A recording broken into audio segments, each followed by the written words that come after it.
Hi, welcome back to the Healthy Half Hour podcast. We've been a little slack towards the end of 2020. We've not put many podcasts out. Really sorry about that again with COVID, and our business is kind of changing direction a little bit, especially with Karen. But we will be back on it in 2021. So just wanted to put this one out again. It's the New Year's rant from last year. A little bit of a rant going on again about diets, exercise, New Year's resolutions, and again, all these things we plan to kind of do at this time of year, beginning of the year, but they kind of fizzle out. So hopefully you'll get something out of this podcast to kind of keep it going and kind of make it part of your lifestyle. Again, it's an old cliche with the lifestyle, but hopefully you'll find this useful, and we will certainly be back in 2021 with more content.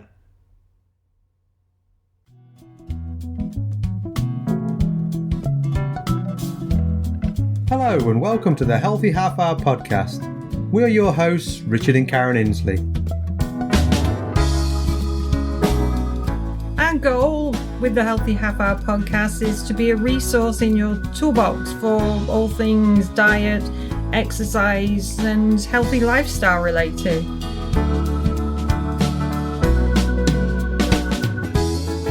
We'll be sharing our personal insights and experiences alongside research gathered from working in the health and fitness industry for over the last 12 years. The show is brought to you by Sunnyside Honey Pot, all things honey related. So if you want to check out things that we make from our bees, their wax and their honey, you go to sunnysidehoneypot.com, and also please feel free to visit the healthyhalfhourpodcast.com as well. And without further ado, let's get on to today's show. Hi everybody, it's that time of year where... The end of the year. Well, yeah, but it's that week where you really don't know where you are, because it's in between Christmas. We've had that in between Christmas and New Year time. And I'm at home. I'm at home. What do you mean? You said you don't know where you are. Oh. And you kind of like, it's that time in between Christmas and New Year that you don't know what day it is or what you should be doing, because like you're just like so disjointed. It's And you posted the old adage the other day, it's not what you eat between... It's not what you eat between Christmas and New Year. It's what you eat between New Year and Christmas. And yes. Mm-hmm. We've all heard that one. Mm-hmm. So, yes, it is the time of year, like I say, New Year's Eve. 2019, it's 2020 tomorrow. And, yeah, people are going to start to make New Year's resolutions, and the gyms are going to fill up, and all of the usual suspects. And... basically, we're kind of here to not put you off making New Year's resolutions, but trying to make it a bit more permanent, make it more of a habit, make it more of part of your lifestyle. And we're just basically going to talk about that. We're going to talk about not biting off more than you can chew. Statistic Queen's got a couple of stats she's going to throw at you left, right, and centre, and we're going to kind of go from there. So, and again...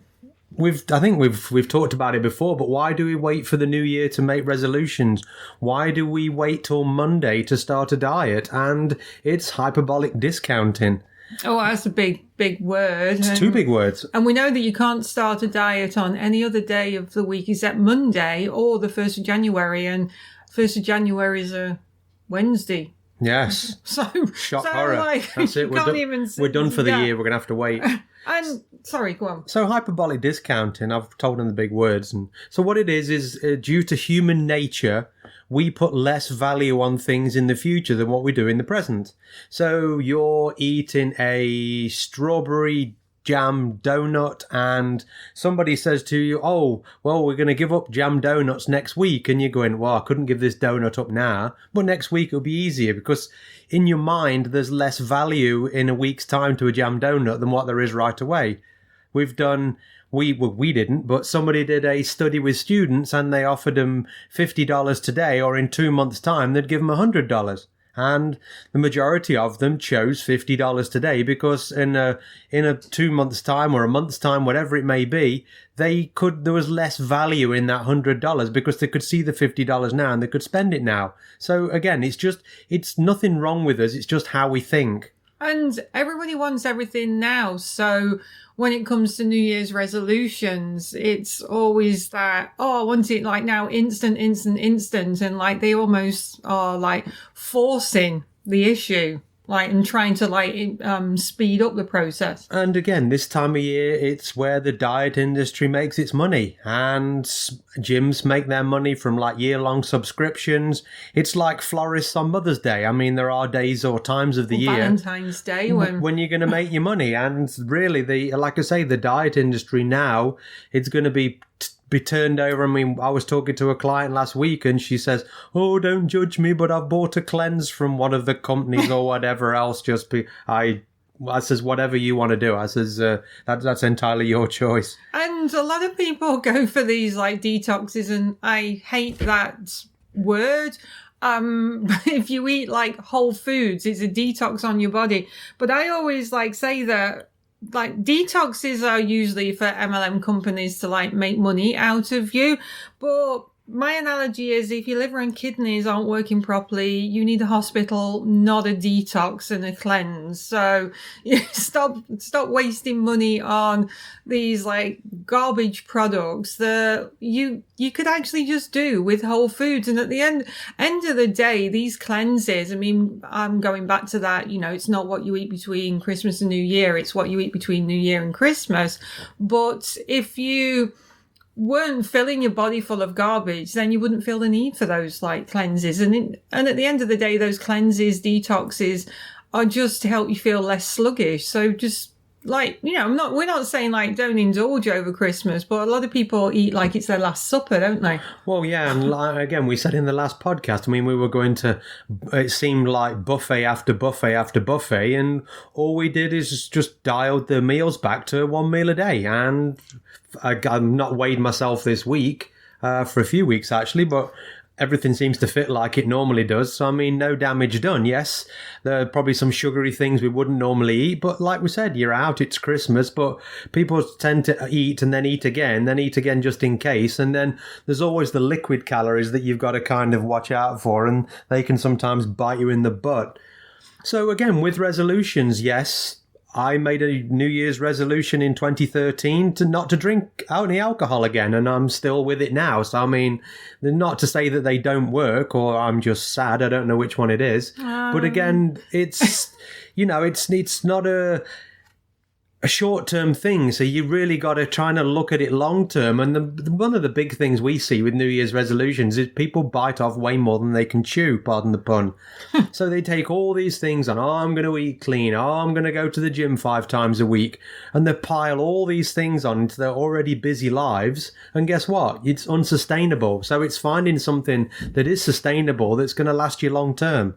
Resolutions are almost like demands that we put on ourselves. Like we say that there's like no room for failure, and we often feel ashamed and disappointed if we don't reach our goal. But like those demands on ourselves and looking at it as a failure if you don't reach those like New Year's goals, it's a negative analogy. It's like negative like thought process. So again, it's going to like increase your stress levels, increase cortisol, and that's going to have a negative effect on your weight. But one of the things, like as trainers, we approach clients' lifestyle habits and changes from what's called the SMART goals.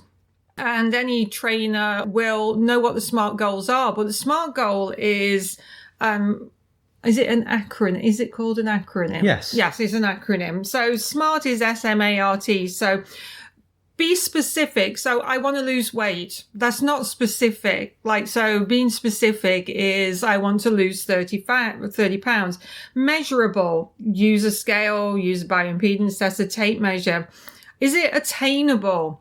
So attainable and realistic in the SMART acronym they're very similar, aren't they? Yeah. But it's like, attainable and realistic, like, is it attainable based on, does it coincide with who you are, where you are in your life right now? Does it fit in? Is it realistic to fit in with the rest of the family, say? Because if somebody goes on a like diet at the beginning of January, but like you've got like 3 kids and a husband that doesn't want to adopt the same principle, then it's not really realistic, because you're going to get saboteurs. And the T in the SMART goals is timed, but a lot of people, yes, it's good to have goals and like an end date or a time frame, but a lot of the times with New Year's resolutions, people go like, oh, I want to lose like 30 pounds by March.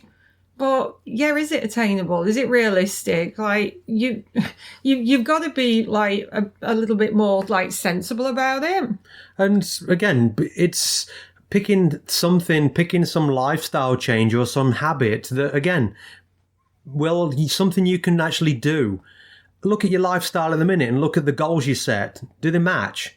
If you've got a mismatch with your lifestyle and your goal, then you're never going to get to your goal, because you need to align your lifestyle to your goal. Like, say, if there's saboteurs in the house, there always is, and it's not going to align, is it? Well, no, and you can't kick the saboteurs out though. So pick something that will align. No, you could. True, that will align with with more kind of in line with what everybody else is doing, but will make changes to you. Again, an analogy versus short versus long term. So you go to the dentist and you have a cavity. You come back home and you brush your teeth for a month because you've had a cavity and you're really worried about it. Then you stop brushing your teeth. You'd never do that. You'd keep brushing your teeth forever and a day. Why? Because it's a habit that was ingrained into you as a child and you've kept doing it. Any other habits are the same. So it's not something, again, that short-term thing, oh, I've had a cavity, I'll brush for a month, oh, I'm sure everything will be okay after that. You're going to keep brushing. So making lifestyle changes is the same thing. So you're going to eat whole foods. Try to eat whole foods 80% of the time through the week and make that a lifestyle habit change. If you can do that, things will take time, but you will notice some differences. Like Karen said earlier on, one of the first ones is you'll start to detox yourself. Once you start to detox yourself, your hormones will start to balance. Once your hormones start to balance, then weight will start to come off naturally and things will come along. Again, like Karen said as well, it's patience. Like she said, everybody's short-term, quick go. Let's get the diet industry wheels rolling and take the quick fix shake and all the rest of it. But again, a lot of those things don't work. And when you look at all the habits in your day, we are really just the sum of all those habits. Everything you do in the day, majority of the time, is a habit. Because if we had to sit and think about everything consciously rather than the subconscious brain working, we'd be exhausted by lunchtime because your brain would be really working hard constantly. So a lot of the things we do are unconscious. So again, we are the sum of all those habits, whether it's good or bad. And Einstein's definition of insanity, doing the same thing over and over again and expecting a different result. So the 1st of January, most people will start probably the same diet that they started the previous year, and doing the same thing over and over again and expecting the same result. It doesn't work. And if we're doing something and it doesn't work... I'm sure if you give it one more go, it will. Well, it will. And then if we're doing something that doesn't work, then we'll usually try and do it louder, harder, longer, or more often. And if you think, if you're a parent out there, when your child doesn't understand, a parent will usually shout the exact same sentence rather than trying like a new set of words or rephrasing it. And when punishment, like any quick fix diet, is a punishment, and when it doesn't change someone's behavior, the usual conclusion is that it wasn't enough, so you've got to do it more. So going back to you saying about the shakes, people will try these quick fix diets. Oh, I'm not losing the weight quick enough, so I'll starve myself even more and I'll take more shakes, or I'll reduce my calories even more.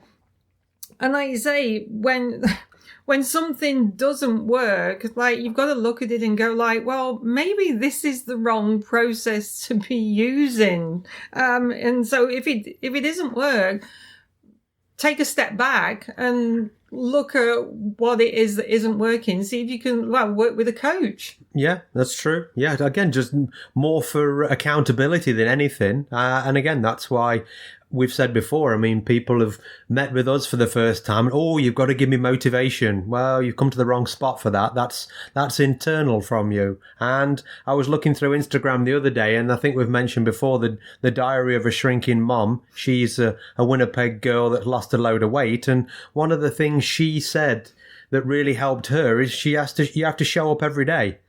So when it comes to weight loss and when it comes to losing weight and changing your lifestyle, like she said, you can't just bit and bob and do a little bit here. You've got to show up every day. So if you're going to go to the gym 3 days a week, then you've got to show up and go to the gym 3 days a week. If you're going to eat healthy 80% of the time and then have a couple of splurges, show up for that 80% of the time. And that was really one of the last posts she did. I think that was just really her overarching message, was basically just show up.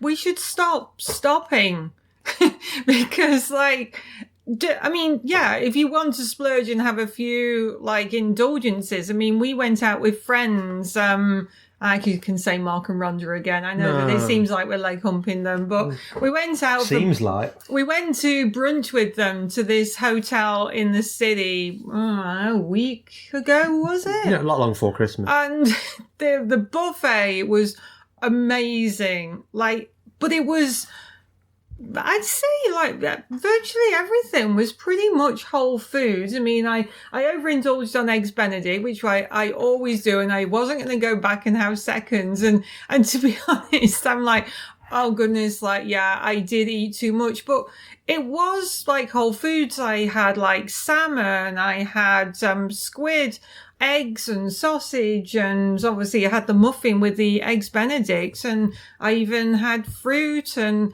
it was just like, yeah, but like I say, we had supper that we went out that morning, didn't we? Mm-hmm. And then we didn't eat until quite a lot later on in the evening, and it was, I don't know, was it a Sunday? Yeah, it was a Sunday. So normally we have our Sunday roast, and our Sunday roast was like just a way smaller. Yeah, just we had lamb. Yeah, we had lamb, and then what we didn't eat with frozen, we had it again this Sunday, a week later. So I mean, it all works well. I'm sure you've got some statistics though on. Well, I have, but I just wanted to before I say that, people are on the edge of the seats now. I know, but people always say that they fell off the wagon, like when it comes to like diets or healthy eating, and there's no wagon. You're not starring in Little House on the Prairie. There's no wagon to fall off of. It's just a lifestyle. Just if you want to, like say, indulge, we indulge with that breakfast, but we actually kind of indulged on like the good stuff. But so going. Do you know where that saying comes from? Falling off the wagon. Being on the wagon. Yeah, do you want to share it? Just as some useless like information here. We're full of it. In England, I believe it was 16th, 17th century, when they used to go and hang criminals, they would take them around the local town, and they would call in at the pub, and they would take them in handcuffs, and they would let them have a drink in the pub. And then when it came to the last pub, they wouldn't let them get off. They had to stay on the wagon. And so they were on the wagon until they were the noose was put around their necks. Yeah. So that's why they were on the wagon. Yeah. So we have like other useless statistics, but so talking of statistics, people actually spend approximately $800 a year on weight loss products and diets, and people will also typically start a diet at least 3 times a year. And so we're definitely in the wrong industry. But when it comes to statistics, 95% of those who lose weight will actually regain it. And I only have to like reference the Biggest Loser TV show and go online and do some like Google searching on it and see just how many people actually did maintain the weight loss and how many actually gained it back. 25% of New Year's resolutions are abandoned after only 1 week. Wow. 60% of New Year's resolutions are abandoned after 6 months. And 70% of weight loss initiatives actually fail. And the average person makes the same New Year's resolution 10 times without any success. And it's not just New Year's resolutions, actually. There's a statistic out there that people who have had a heart attack, men mainly, they will actually not do anything about changing their diet or lifestyle until the third heart attack. So we're creatures of habit, but it's making some good habits and trying to stick with them. Did you miss one off, sweetheart? No. That was the one that I was just about to say, but you stole it. Oh, okay. I did not see that. But so yeah, like we say, I mean, yes, make a resolution, but if now is the time of year you're going to start, make it manageable. And like Karen says, use the SMART goal. So be specific. Measurable. Be measurable. Make it attainable. Yeah. Is it realistic? And put a time on it. I mean, I want to lose 30 pounds in the next week. But do put a time on it more often than not, so you can kind of gauge your success. If you kind of got to that goal, and I mean, it doesn't necessarily have to be weight. You might want to be able to run 5 kilometers by April. And I mean, yes, find a coach to 5K online and go for it, but and then after that you can build some more or just stick with 5Ks or whatever you want to do. It isn't necessarily a weight loss thing.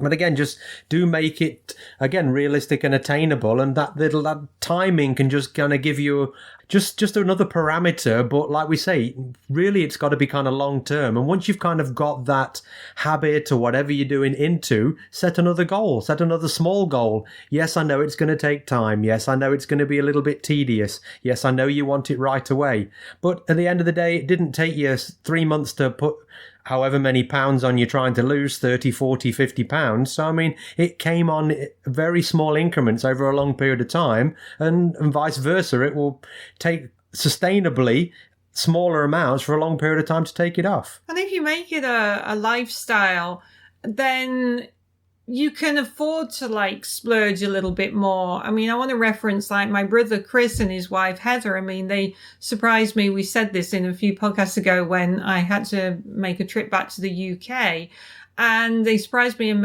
they visited here.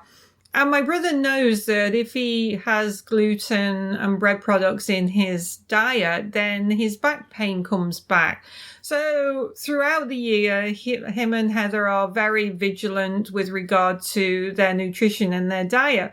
But when they were here, they actually said to us, didn't they? No, we're going to go out, we're going to have some food, we're just going to enjoy ourselves, and we're not really going to be that focused on dogmatic about. Yeah, exactly. And so Chris found that, throughout the week that him and Heather were here, the most of it he was okay, but then towards the end of that week, his back pain was coming a little bit more severe, and he just stiffens up. Yeah, and he was struggling getting out of the seat, when we're in this restaurant. But he knew the risks, he knew what was going to happen. But because throughout the year he is pretty vigilant with regard to what he eats, then yeah, he just splurged. He knew the risks, knew what was going to happen.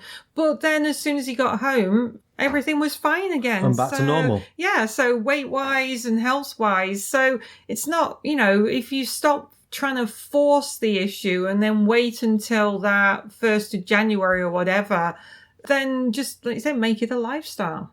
Yeah, and I don't know, pretty much that's it for a wrap for kind of 2019, isn't it? Yeah. I think so. So, yes, we will see you all in 2020.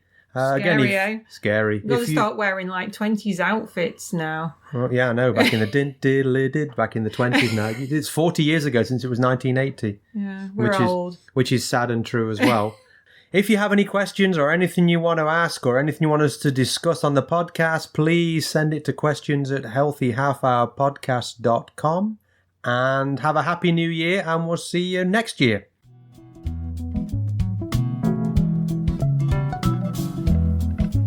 That's all we have time for today, but we do hope that you join us on our next show.